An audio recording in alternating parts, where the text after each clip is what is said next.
151차 사도행전 19장. 아볼로가 고린도에 있는 동안 바울은 위에 있는 갈라디아 지방과 부르기아 지방을 거쳐 육로로 에베소에 도착했다. 거기서 바울은 몇 사람의 제자를 만났다. 바울이 그들에게 물었다. 여러분은 믿을 때에 성령을 받았습니까? 그들이 대답했다. 아닙니다. 우리는 성령이 있다는 말조차도 들어보지 못했습니다. 바울이 또 물었다. 그렇다면 여러분은 무슨 세례를 받았습니까? 그들이 대답했다. 세례요한의 세례를 받았습니다. 바울이 말했다. 세례요한의 세례는 회개의 세례입니다. 세례요한은 사람들에게 장차 자기보다 뒤에 오신 분을 믿으라고 했는데 그분이 바로 예수입니다. 이 말을 듣고 제자들은 주 예수의 이름으로 세례를 받았다. 세례 후 바울이 그들의 머리에 손을 얹고 기도하자 성령이 그들에게 내렸다. 그러자 그들이 방언으로 말하고 예언을 하게 되었다. 그 자리에 모인 제자들은 12명 정도 되었다. 바울은 에베소의 회당에 들어가서 석 달 동안 하나님의 나라에 관해 강론하며 호소력 있는 설교를 했다. 그러나 몇몇 사람들은 마음이 완고하여 전혀 믿으려 하지 않았고 공공연하게 복음의 도를 거역하는 말을 떠들어댔다. 그래서 바울은 제자들을 데리고 회당을 떠나 두란노 학당으로 갔다. 거기서 날마다 강론하고 가르쳤다. 이렇게 2회를 계속하는 동안 아시아 지방에 사는 유대인들과 헬라인 모두가 주님의 말씀을 듣게 되었다. 하나님께서는 바울의 손을 통해 놀라운 기적들을 행하셨다. 심지어 사람들이 바울의 몸에 닿았던 손수건이나 앞치마를 가져다가 그것을 병자들에게 갖다 대기만 해도 그들의 병이 낫고 악한 영들이 떠나갔다. 그런데 악령을 쫓아낸다면서 곳곳을 떠돌아다니던 유대인 몇 사람이 주 예수의 이름으로 귀신을 쫓아내려고 시도했다. 그들은 귀신 들린 사람을 향해 바울이 전하는 예수의 이름을 명하노니 나가라 하고 말하곤 했다. 유대인 제사장인 스게야의 7 아들들이 이 같은 일을 행하고 있었다. 어느 날 악령이 그들에게 말했다. 나는 예수를 알고 바울도 안다. 그런데 너희는 도대체 누구냐? 그러면서 귀신 들린 사람이 그들에게 와락 덤벼들어 때리는 바람에 그들은 몸에 상처를 입고 옷을 발가벗긴 채 주랭랑을 쳤다. 이 소문이 에베소에 사는 유대인들과 헬라인들에게 알려지자 그들은 모두 두려움에 사로잡혀 주 예수의 이름을 기리며 찬양했다. 그리고 믿음을 갖게 된 많은 이들이 찾아와서 자기들이 악한 행위를 솔직하게 고백했다. 또 마술을 행하던 사람들은 자기들의 두루마리 책을 모두 가지고 와서 여러 사람이 보는 앞에서 불살랐다. 그렇게 불사른 책값을 계산해보니 5만 드라크마에 달했다. 이렇게 해서 주의 말씀이 더욱 힘있게 점점 널리 퍼져나갔다. 이런 일들이 있은 후 바울은 마케도니아와 아가야 지방을 거쳐 예루살렘으로 올라가기로 마음먹었다. 바울은 내가 예루살렘에 올라갔다가 로마에도 꼭 가보아야 하겠다라고 말했다. 바울은 자기를 항상 도와주는 디모데와 에라스도를 마게도니아로 먼저 보낸 뒤 자신은 얼마 동안 더 아시아 지방에 머물렀다. 그 무렵 에베소에서는 사도들이 전한 주님의 말씀으로 인해 큰 소동이 일어났다. 아데미 여신의 모형 신전을 만드는 데메드리오라는 은세공업자는 직공들에게 적지 않은 돈벌이를 하게 해주는 사람이었다. 그가 직공들과 그 일에 관련된 모든 사람들을 한자리에 불러놓고 말했다. 여러분 아시다시피 우리는 이 사업으로 돈벌이가 꽤 괜찮았습니다.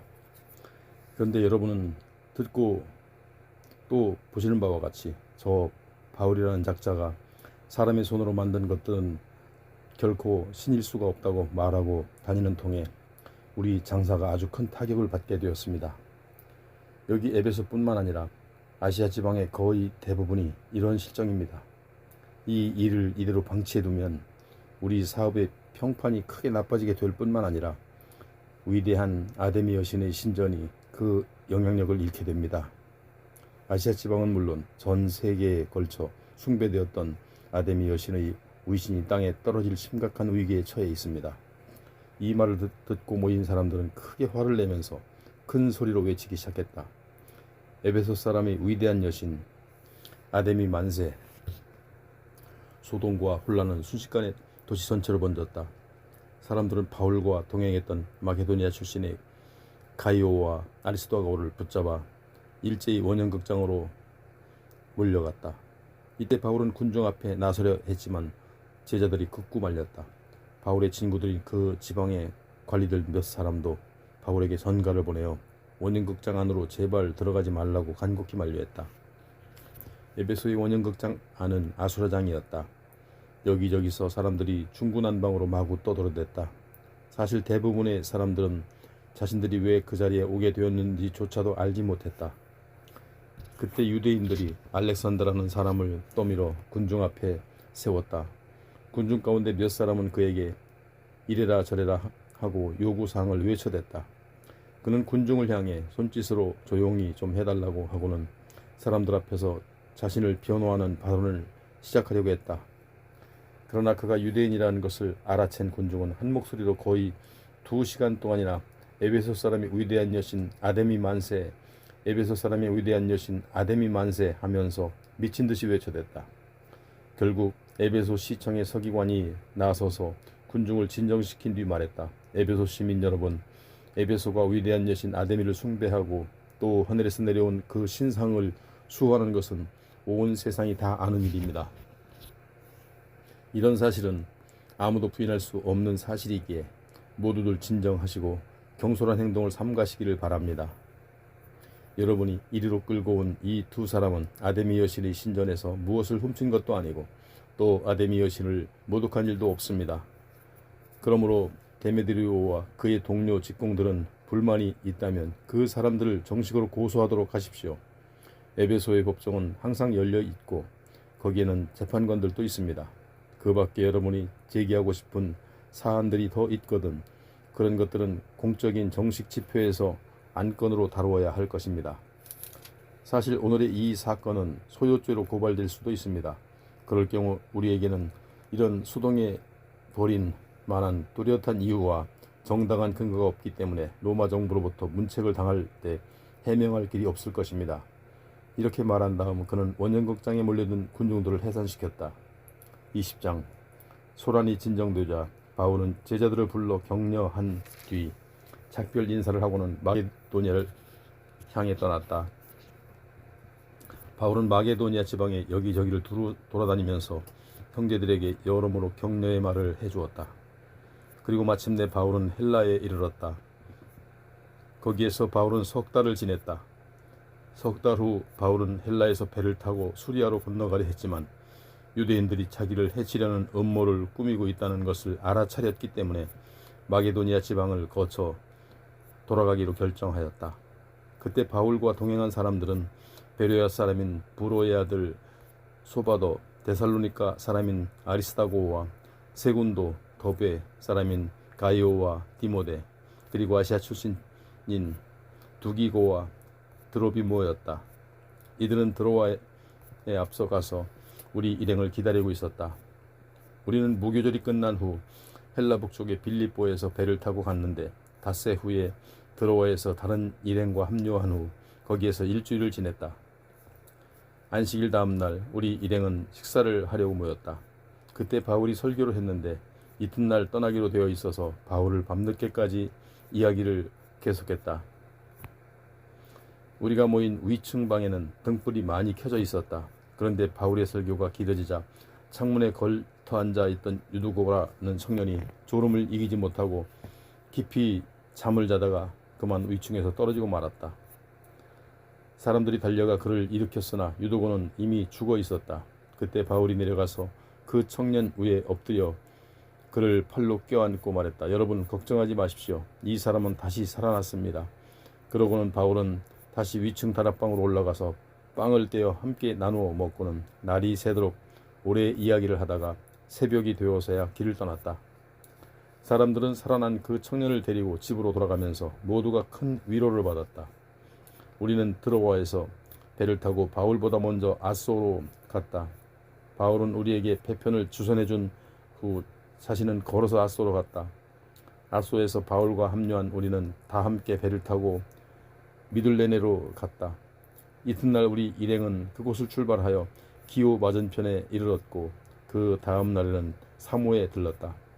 우리가 사모를 떠나 밀레도에 도착한 것은 그 다음 날이었다. 이때 바울은 가능한 한 오순절까지는 예루살렘에 도착하려고 급히 서두르고 있었다. 그래서 바울은 아시아 지방에서 지체하지 않으려고 에베소에 들르지 않을 작정이었다. 밀레도에 닿자 바울은 사람을 보내어 에베소 교회로 장로들로 하여금 자기에게 오도록 전가를 보냈다. 에베소 교회의 장로들이 도착하자 바울이 그들에게 말했다. 여러분은 내가 아시아에 첫 발을 들여놓은 그 날부터 오늘까지 여러분과 함께 어떻게 지내왔는지를 잘 알고 계십니다. 나는 모든 겸손과 많은 눈물로 주님을 섬겨 일해왔습니다. 유대인들이 나를 해치려고 음모를 꾸민 일이 한두 번이 아니었습니다. 그러나 나는 여러분에게 도움이 될 만한 것이라면 어떤 것이든지 조금도 주저하지 않고 대중 앞에서나 여러분의 가정에서 진리의 말씀을 가르쳐 왔습니다. 나는 유대인이든 헬라인이든 모두가 회개하고 오직 우리 주 예수 그리스도를 믿어야 한다는 한 가지 사실만을 강조했습니다. 이제 나는 거역할 수 없는 성령의 강한 힘에 이끌려 예루살렘으로 올라갑니다. 거기서 무슨 험한 일이 나를 기다리고 있는지 나는 잘 모릅니다. 다만 한 가지 내가 아는 것은 내가 가는 도시마다 투옥과 고난이 기다리고 있다는 것을 성령께서 내게 알려주신다는 사실입니다. 그러나 주 예수께서 내게 맡기신 이 일, 즉 하나님의 은혜와 사랑의 복음을 다른 사람들에게 전하는 이 일을 완수할 수만 있다면 나는 내 목숨이 조금도 아깝지 않습니다. 지금까지 나는 여러분을 찾아다니면서 하나님의 나라를 전파하고 가르쳐 왔습니다. 그러나 이제 여러분은 내 얼굴을 다시는 보지 못하게 될 것입니다. 그러므로 나는 이 자리에서 여러분에게 분명히 말해둡니다. 앞으로 여러분 가운데 누가 복음에서 떠나 멸망에 빠진다고 해도 그것은 내 책임이 아닙니다. 나는 조금도 망설이지 않고 여러분에게 하나님의 모든 말씀을 남김없이 모두 선포했기 때문입니다. 이제 여러분은 항상 깨어 있으면서 성령께서 여러분에게 맡겨주신 양떼를 잘 돌보십시오. 성령께서는 여러분을 감독으로 세우셔서 하나님께서 자기 독생자의 피로 값을 치르고 사신 교회를 돌보게 하셨습니다. 내가 떠난 후에 사나운 이리떼와 같은 거짓 교사들이 나타나서 양떼들을 마구 해칠 것이고 여러분 중에서도 진리를 왜곡시키는 자들이 나타나서 자기를 따르라고 할 것입니다. 모두 정신을 바짝 차리십시오. 내가 여러분과 함께 보낸 그 3년을 잊지 마십시오. 내가 밤낮으로 여러분을 보살피고 또 여러분을 위해 흘린 나의 많은 눈물을 꼭 기억하십시오. 이제 나는 하나님과 그분의 은혜로운 말씀에 여러분을 온전히 맡깁니다. 그 말씀이 여러분의 신앙을 바로 세워줄 것이고 또한 하나님을 위해서 거룩하게 구별된 사람들이 상속받는 유산을 여러분도 차지하게 해줄 것입니다. 지금까지 나는 다른 사람이 금이나 은이나 의복을 탐낸 적이 한 번도 없습니다. 여러분이 아시는 대로 나는 나의 두 손으로 열심히 일을 해가면서 생활에 필요한 것들과 동료들에게 필요한 것들을 손수 마련해 왔습니다. 또한 나는 연약한 자들을 돕는 일에 늘 본보기가 되려고 애써 왔습니다. 할 수 있는 한 힘껏 일해서 연약한 자들을 도우려고 애썼습니다. 이처럼 내가 본을 보였으니 여러분도 주는 것이 받는 것보다 복이 있다라고 하신 주님의 말씀을 기억하면서 마땅히 연약한 자들을 힘껏 도와야 할 것입니다. 일을 마치고서 바울은 무릎을 꿇고 장로들과 함께 기도를 드렸다. 에베소 교회의 장로들은 작별을 슬퍼하면서 모두가 크게 소리내어 울면서 바울의 목을 끌어안고 입을 맞추었다. 다시는 자기 얼굴을 보지 못하게 될 것이라는 바울의 말에 장로들은 몹시 가슴이 아팠다. 그들은 무척 슬퍼하면서 배 타는 곳까지 바울을 전송하였다. 21장 에베소 교회의 장로들과 작별한 후 우리는 배를 타고 곧장 고스로 갔다. 이튿날엔 로드에 들렀다가 거기에 또 바다라로 갔다. 우리는 바다로에서 페니키아로 가는 배를 타고 그 배로 바꾸어 탔다.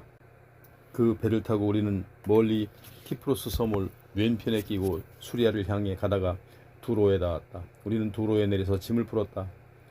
우리는 두로에 있는 제자들을 찾아가 그들과 함께 일주일을 지냈다. 그곳의 제자들은 자신들이 성령의 지시를 받았다면서 바울에게 예루살렘으로 올라가지 말라고 간곡하게 만류했다. 도로를 떠날 때가 되자 제자들은 물론 그들의 부인들과 아이들까지 모두 바닷가에 나와서 우리를 전송해 주었다. 우리는 바닷가에서 무릎을 꿇고 주님께 기도를 드린 후 서로 뜨겁게 작별 인사를 나누었다. 마침내 우리가 배에 오르자 그들도 집으로 돌아갔다. 우리는 도로를 떠나 돌레마이로 갔다. 거기에서 우리는 형제들의 안부를 묻고 그들과 함께 하루를 지냈다. 이튿날에 우리는 그곳을 떠나 가이사랴로 갔고 거기서 전도자 빌립의 집에 머물렀다. 그는 일찍이 7 집사 가운데 한 사람으로 뽑힌 사람이었다. 이 사람에게는 예언의 은사를 받은 딸이 4이나 있었는데 모두 처녀였다. 우리가 빌립의 집에 머물러 있는 여러 날 동안 아가보라는 예언자가 유대에서 내려왔다. 그 사람이 우리에게로 와서 바울의 허리띠로 자기 손발을 묶더니 이렇게 예언했다. 성령께서 말씀하시기를 이 허리띠의 주인이 예루살렘에서 유대인들에게 이렇게 묶여 로마로 끌려갈 것이라고 하십니다. 이 말을 들은 그곳 사람들과 우리는 바울에게 예루살렘으로 올라가지 말 것을 간곡히 권했다. 그러자 바울이 말했다. 왜 이렇게도 울면서 내 마음을 아프게 하십니까? 나는 주 예수를 위해서라면 예루살렘에서 결박을 당하는 일뿐만 아니라 죽을 각오까지도 이미 되어 있습니다. 아무리 권해도 아무 소용이 없다는 걸 알고 우리는 단념하며 바울에게 말했다. 부디 주님의 뜻을 이루어지기를 바랍니다. 이런 일이 있은 후 우리는 짐을 꾸려서 예루살렘으로 올라갔다. 우리와 동행한 가이사랴 성읍의 제자들 몇 사람이 우리가 묵기로 되어 있는 나손의 집으로 우리를 안내해 주었다. 나손은 키프로스 섬 출신으로 일찍부터 제자가 된 사람이었다. 우리는 예루살렘에 도착하자 그곳 형제들이 우리를 따뜻하게 맞아주었다. 다음날 바울은 우리를 데리고 주의 동생 야고보를 만나러 갔다. 그 자리에는 예루살렘 교회의 장로들이 모두 모여 있었다. 서로 문안 인사가 끝나자 바울은 자신의 전도 여행을 통하여 하나님께서 이방 사람들에게 이루신 크고 놀라운 많은 일들을 자세히 보고했다. 이 말을 듣고서 그들은 하나님을 찬양하며 바울에게 말했다.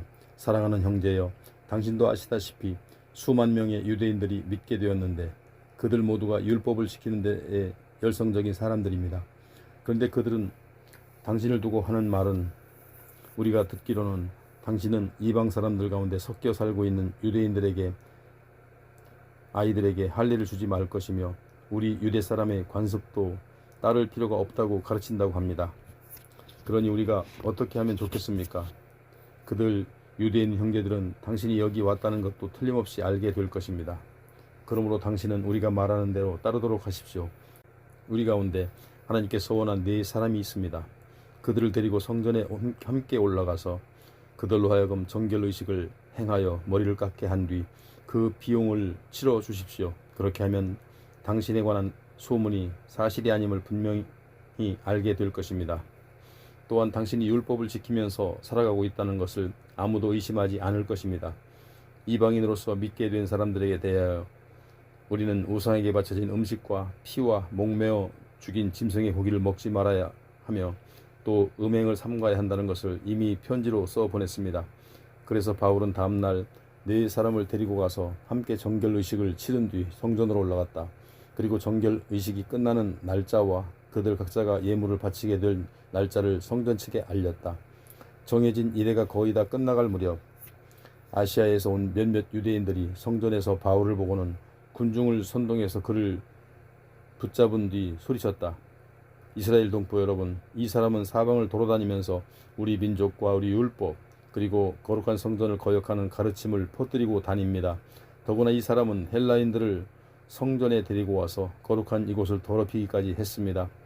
그들은 바울이 예전에 에베소 사람인 드로비모와 같이 있는 것을 보았기 때문에 이번에도 바울이 을에 그를 성전으로 데리고 온 줄로 알았던 것입니다. 그리하여 온 도시가 시끄러워졌다. 사람들이 사방에서 몰려들어 바울을 붙잡아 성전으로 끌고 나갔다. 그러자 성전 문이 곧 닫혔다. 그들이 바울을 죽이려고 소동을 벌이는 동안 예루살렘에 폭동이 일어났다는 소식을 로마 군대의 천부장이 듣게 되었다. 천부장은 즉시 수하의 백부장과 군인들을 인솔하여 군중들에게로 달려왔다. 로마 군인들이 오는 것을 보자 폭도들은 바울을 때리는 것을 멈추었다. 천부장은 바울을 체포하도록 명령한 뒤 부하들에게 두 개의 쇠사슬로 그를 결박하게 했다. 그런 다음 천부장은 군중을 향해 바울이 어떤 사람이며 무슨 잘못을 저질렀느냐고 물었다. 그러나 군중이 제각기 이러쿵저러쿵 다른 소리로 떠들어댔기 때문에 천부장은 사실을 제대로 파악할 수 없었다. 그래서 천부장은 일단 바울을 병영으로 연행하라고 부하들에게 명령했다. 바울이 층계에 이르렀을 때는 군중이 더욱 난폭해져서 군인들을 바울을 메고 올라가야 했다. 군중은 계속 뒤따르면서 그자를 없애버려라 하고 소리를 질러댔다. 병영 앞에 이르렀을 때 바울이 천부장에게 말했다. 제가 한 말씀 드려도 되겠습니까? 천부장은 놀라면서 당신은 헬라말을 할 줄 아요? 하고는 말을 이었다. 그러면 당신이 바로 얼마 전에 폭동을 일으킨 뒤 자객 4,000명과 함께 광야로 도망친 그 이집트 사람이요? 바울이 대답했다. 아닙니다. 저는 길리기아 지방의 다소에서 태어난 유대인으로 그 유명한 도시의 시민입니다. 저 시민들에게 제가 잠시 한마디 할 수 있도록 허락해 주십시오. 그렇게 하시오. 천부장이 허락하자 바울은 층계 위에 서서 군중에게 조용히 해달라고 손짓을 했다. 무리가 잠잠해지자 바울은 히브리 말로 연설하였다. 22장. 형제 여러분, 또 여러 어르신 되시는 동포 여러분, 저의 해명을 잘 들어주시길 바랍니다. 바울이 히브리 말로 말하기 시작하자 군중은 더욱 조용해졌다. 바울이 말을 이었다. 저는 유대 사람입니다. 길리기아 지방에 있는 다소에서 태어나 여기 예루살렘에서 자랐습니다. 저는 가말리엘 스승 밑에서 유대의 율법과 관습에 대해 철저히 교육을 받았고 오늘 여러분이 보여주신 것과 똑같이 저도 하나님을 열성적으로 믿어왔습니다. 저는 예수의 도를 따르는 자들을 핍박하여 죽이기까지 하였고 그 도를 믿는 자들은 남녀를 가리지 않고 모두 붙잡아 감옥에 가두었습니다. 이런 사실은 대제사장과 공회 의원들 모두가 입증할 수 있는 일입니다. 어느 날 저는 그들에게 부탁해서 다메섹에 있는 유대인들에게 보내는 공문을 받아가지고 길을 떠났습니다. 거기에 있는 예수의 도를 따르는 자들을 모조리 붙잡아서 예루살렘으로 연행하여 처벌할 계획이었습니다. 그런 임무를 띠고 가는데 정오 무렵 제가 다메섹에 거의 이르렀을 때였습니다. 갑자기 하늘에서 밝은 빛이 내려와 제 주변을 눈부시게 비추었습니다. 그 빛에 휩싸여 저는 그만 땅에 엎어지고 말았습니다. 그때 사울아 사울아 내가 어찌하여 나를 박해하느냐 하는 음성이 하늘에서 들려왔습니다. 당신은 누구십니까? 하고 제가 물었더니 나는 내가 박해하는 나사렛 예수다 하는 대답이 들려왔습니다. 그때 저와 함께 가던 다른 사람들은 환한 빛은 보았지만 제게 말씀하시는 그분의 음성을 듣지 못했습니다. 제가 물었습니다. 주여, 제가 어떻게 해야 합니까? 그러자 주께서 말씀하셨습니다. 일어나 다메섹으로 돌아가라. 거기에 가면 앞으로 내가 해야 할 일을 일러줄 사람을 만나게 될 것이다. 저는 그 강렬한 하늘의 빛 때문에 앞을 볼 수 없게 되어서 함께 가던 사람들의 제 손을 붙잡고 다메섹으로 들어가야만 했습니다. 다메섹에 들어가니 아나니아라는 사람이 저를 찾아왔습니다. 그는 열성적으로 율법을 지키면서 살아가는 다메섹의 모든 유대인들로부터 존경받는 사람이었습니다. 그가 저를 찾아와 제 곁에서 말하기를 사울 형제여 눈을 뜨시오 했습니다. 그러자 그 순간 저는 즉시 앞을 볼 수 있게 되었습니다. 아나니아가 제게 말했습니다. 우리 조상들의 하나님께서 당신을 택하셨습니다. 당신에게 하나님의 뜻을 알게 하시고 의로우신 분을 만나게 하시며 또 그분의 입에서 나오는 모든 말씀을 듣게 하시려고 당신을 택하신 것입니다. 이제부터 당신은 당신이 보고 들은 것을 무수 사람들에게 증언하게 될 것입니다. 그러니 이제 주저할 까닭이 어디 있습니까? 일어나서 즉시 세례를 받도록 하시오. 그리고 주님의 이름을 부르면서 당신의 죄를 씻도록 하십시오. 그 후에 제가 예루살렘으로 돌아와 성전에서 기도를 드리고 있을 때의 일입니다. 어느 순간 저는 황홀경의 상태에 빠졌는데 그때 저는 주님을 뵙고 그분이 제게 말씀하시는 것을 들었습니다. 어서 예루살렘을 떠나라. 내가 나를 증거하더라도 이곳 사람들은 내 증언을 받아들이지 않을 것이다. 저는 주께 대답했습니다. 주여, 이 사람들은 제가 회당에 돌아다니면서 주를 믿는 사람들을 잡아다가 감옥에 가두고 매질한 것을 잘 알고 있습니다.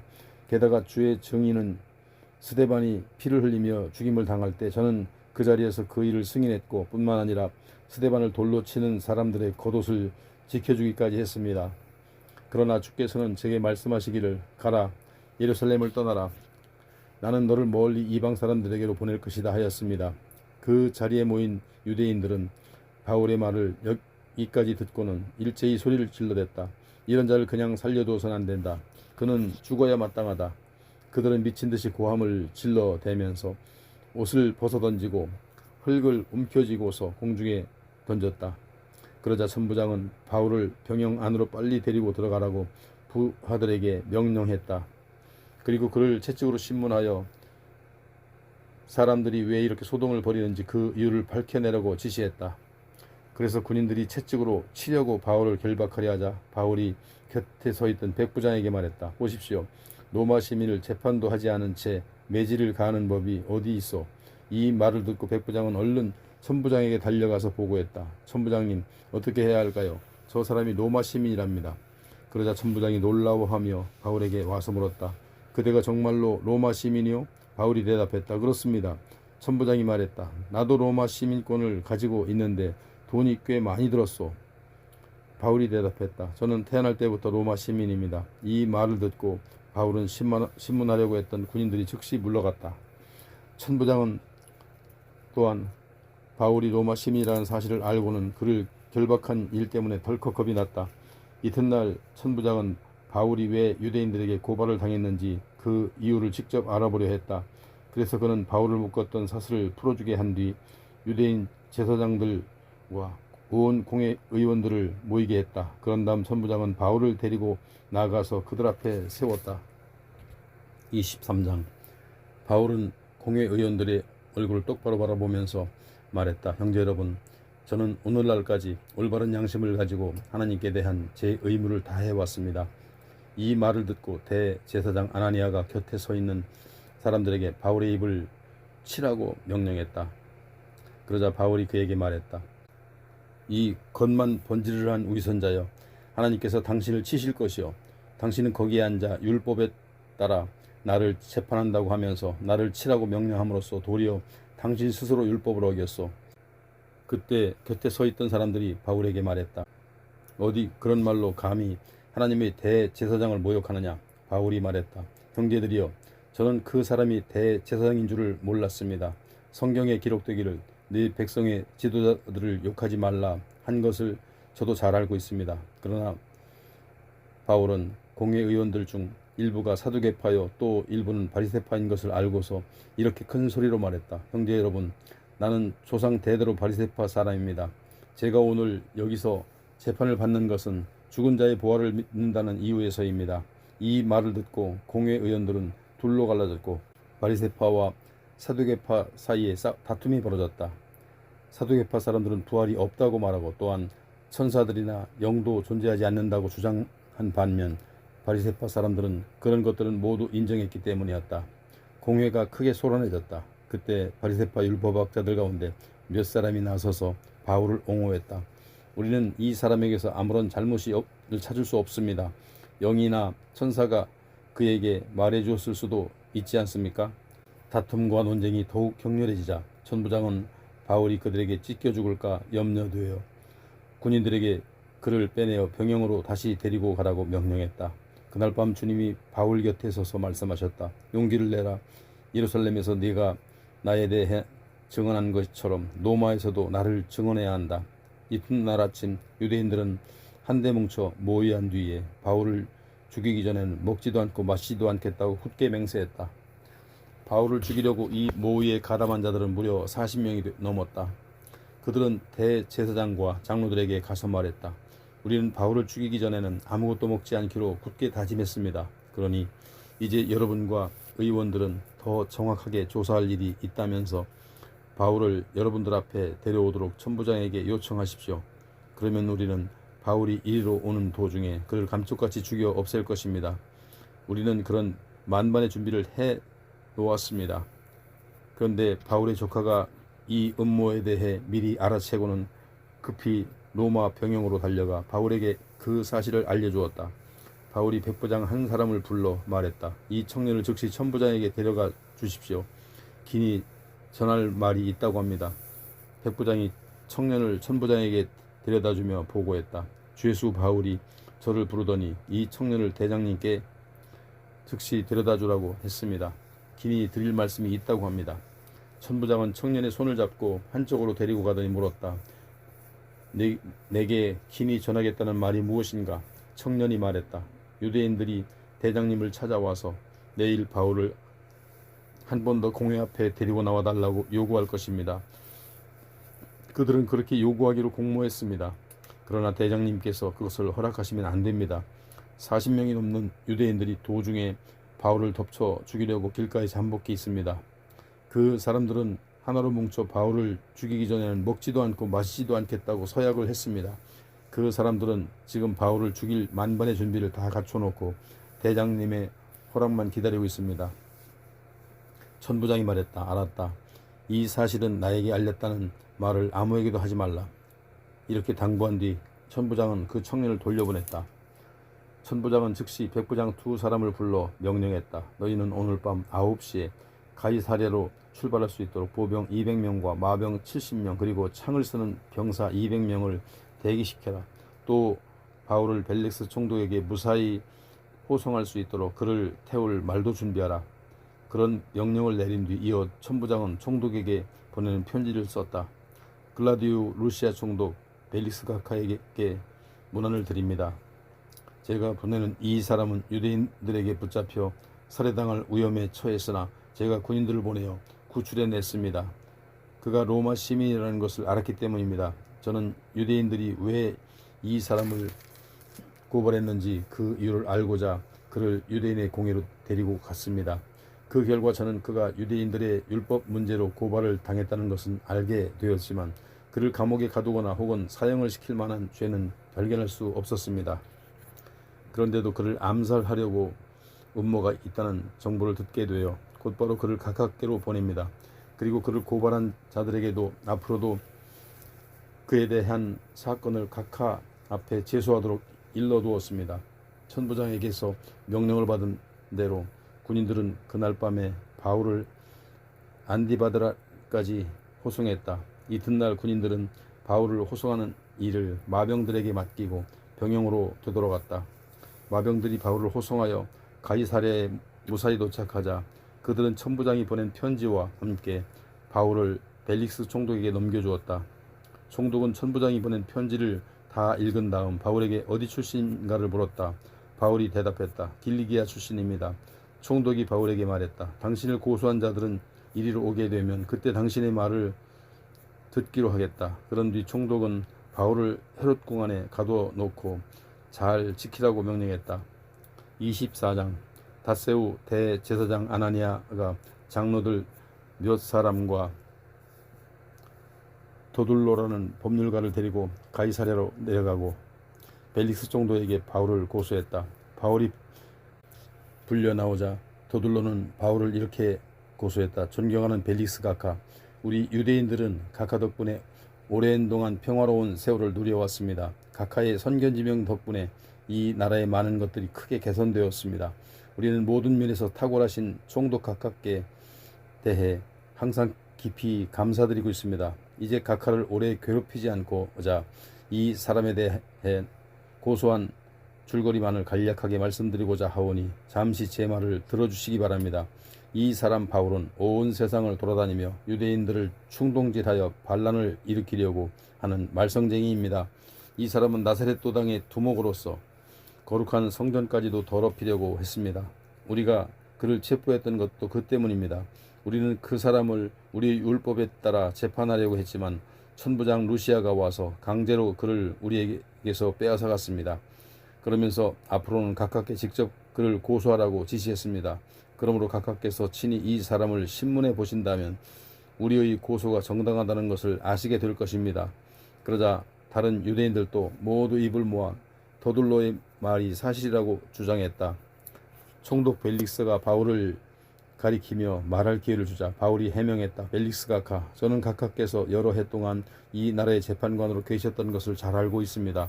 그러므로 저는 기꺼이 저 자신에 대해 변호하고자 합니다. 모든 사실을 조사해 보시면 곧 아실 수 있겠습니다만 제가 예배드리기 위해 예루살렘에 올라간 지 12틀밖에 되지 않았습니다. 저를 고발한 사람들은 제가 성전에서 누군가와 논쟁하는 것을 본 적도 없고, 또한 회당에서 도시의 다른 어느 곳에서도 군중을 선동하는 것을 본 적이 없습니다. 뿐만 아니라 이 사람들은 저를 고소한 내용에 대해서 가깝게 아무것도 입증할 수가 없을 것입니다.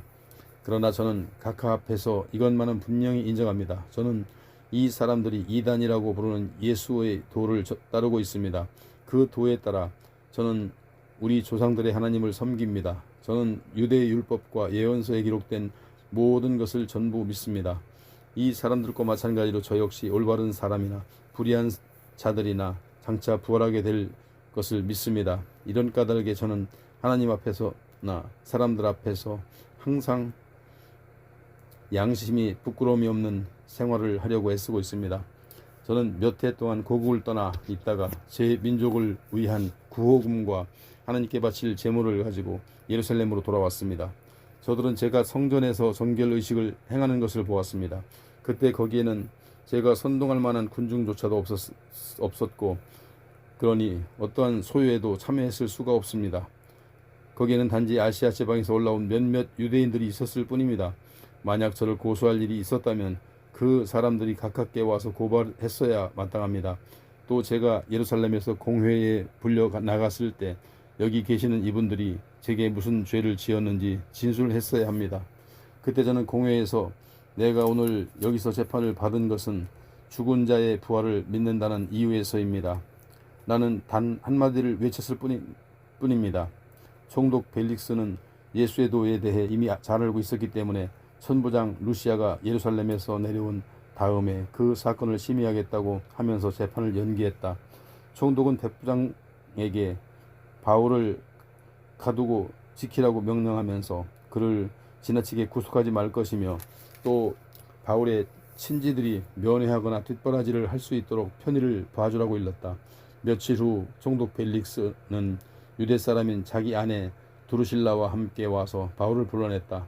그리고는 그리스도 예수를 믿는 신앙에 대해서 바울의 이야기를 들었다. 예수의 도를 말하면서 바울이 정의와 절제와 장차 올 심판에 대해 설교하자 벨릭스는 두려워하면서 말했다. 자, 그만하면 되었소. 이제 가보시오. 기회를 봐서 당신을 다시 부르도록 하겠소. 그러면서도 총독은 바울이 자신에게 뇌물 바치기를 은근히 바라면서 그를 자주 불러내어 대화를 나누었다. 이렇게 두 해가 지난 뒤 벨릭스의 후임으로 보르기오 베스토가 가이사랴 총독으로 부임하게 되었다. 그런데도 벨릭스는 유대인들의 환심을 사려고 바울을 감옥에 그대로 가두어 둔 채로 내버려 두었다.